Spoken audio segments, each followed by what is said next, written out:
शान्तिरबाजार बखास्ते फानी लोहाजी मुंबाई हास्ते हापांगनि बखाक्तै माइ पाइमुं चेंगि रिजाखा तिनि कक्ति सालो हास्ते हापां हुकबार ख्लानि रगनि आजिमुं गोबां ख्लाइरानि नाहारमुं तयै हुकबार ख्लानि रगनि थानि माइ पाइजागै तंगु जुदा जुदा तांबतां रगनि बिसिंतै हुकबार ख्लानि रगनो नांमानि माने खनै याफारि तंगु तिनि कक्ति सालो कासे नायथक पान्दानि बिसिंतै बेदाका हाति आमचायो बखास्ते फानी लोहाजी मुंबाई माइ पाइमुं चेंगि रिजाखा चेंगि रिफानायांगै थांमानजागैखा शान्तिरबाजार बखास्तेफा मनोज कुमार साहा शान्तिरबाजार पौर परिषदनि भाइस चेयरमैन सत्यव्रत साहा बगाफा ब्लकनि पंचायत समितिनि चेयरमैन कृष्णा बती रियां हदा हामक्राय सामुगतांनाय देबाशिष भूमि खबई कबुनि आदंग्रक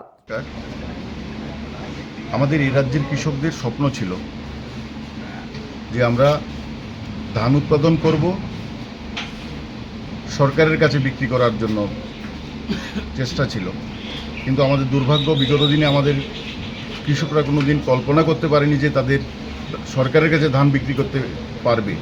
তো 18 সালে আমাদের নতুন সরকার আসার পর সবার আগে আমাদের নতুন মন্ত্রিসভা চিন্তা করেছে যে কৃষকদের জন্য নতুন যে প্রজেক্ট এফসিএ এর মাধ্যমে ধান বিক্রি করার যে সিদ্ধান্ত নেওয়া হয়েছে। কেন্দ্রীয় সরকার আমাদের যশস্বী প্রধানমন্ত্রী মোদিজির যে স্বপ্ন ছিল ভারতবর্ষের কৃষকদের আয় দ্বিগুণ করবে, সেই আয় দ্বিগুণ করার লক্ষ্যে আমাদের এ রাজ্যের কৃষকরাও তার সুবিধা পাচ্ছে।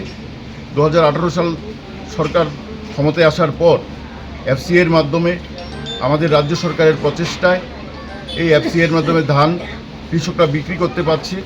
একটা সময় কৃষকরা এ রাজ্যে ধান উৎপাদন করার জন্য তাদের অনীহা ছিল, কারণ ধান উৎপাদন করে যে টাকাটা খরচা হতো তা বিক্রি করে সেটা পেত না। কিন্তু এফসিএ এর মাধ্যমে যখন ধান বিক্রি করা শুরু করলো, আজকের দিনে কৃষকরা 30 টাকা প্রতি কিলো ধান বিক্রি করতে পারছে। 2017 সালে ধানের দাম ছিল সরকারিভাবে 11 টাকা 30 পয়সা, আজকের দিনে সেটা দ্বিগুণ হয়ে প্রায় 23 টাকা হয়ে গেছে। তো কিছুদিন আগে আমাদের আরও 1 মাস আগে এই ধানটা ক্রয় করার কথা ছিল। এই রাজ্যের কৃষকদের মনে একটা কেমন যেন একটা বিরূপ প্রতিক্রিয়া সৃষ্টি হয়েছিল যে সরকার কি আসলে ধান কিনবে। আমরা আশ্বস্ত করেছিলাম যে আপনারা একটু ধৈর্য ধরুন, সরকার তার প্রসেসিংটা শেষ করে ধান ক্রয় করবে।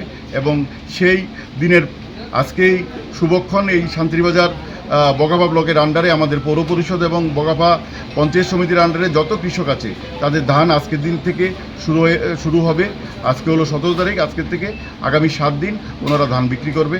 আমি কৃষকদের কাছে এই কথাই বলবো যে সরকারের পাশে থাকবেন, সরকার আপনাদের পাশে আছে।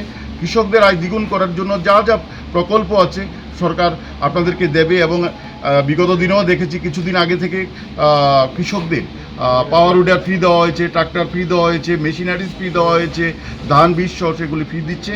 এবং নতুন নতুন যে উৎপাদন দ্বিগুণ করার জন্য নতুন নতুন বীজ সরকার আনছে এবং এগুলি কৃষকদের মাধ্যমে কৃষকদের উন্নতির প্রচেষ্টা করছে সরকার।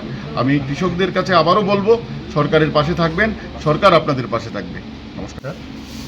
আমাদের সরকারিভাবে যে সিদ্ধান্ত হয়েছে যে আমরা এখানে শান্তিরবাজার মহকুমার মধ্যে দুটো কেন্দ্র করে আমরা ধান ক্রয় করব এবং ন্যায্য মূল্যে কৃষকদের ধান ক্রয় করা হবে। তো আমাদের প্রথমে শুরু হয়েছিল 5ই আগস্ট আমাদের জুলাইবাড়ি এলাকাতে। ওই জায়গাতে আমাদের লক্ষ্য ছিল 750 এমপি ধান কিনব। আমরা 2 দিন বাড়িয়ে ওটাকে 14 তারিখ পর্যন্ত করে 941 এমপি আমরা ধান ক্রয় করেছি, যেটা আমাদের টার্গেট ছিল তার থেকে বেশি করেছি।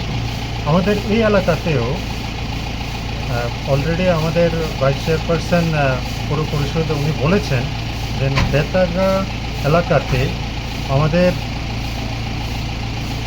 বগাফা পঞ্চায়েত সমিতি এবং পৌর পরিষদের যে কৃষক রয়েছেন তাদের জন্য আমরা ধান ক্রয় করার জন্য এখানে কাজ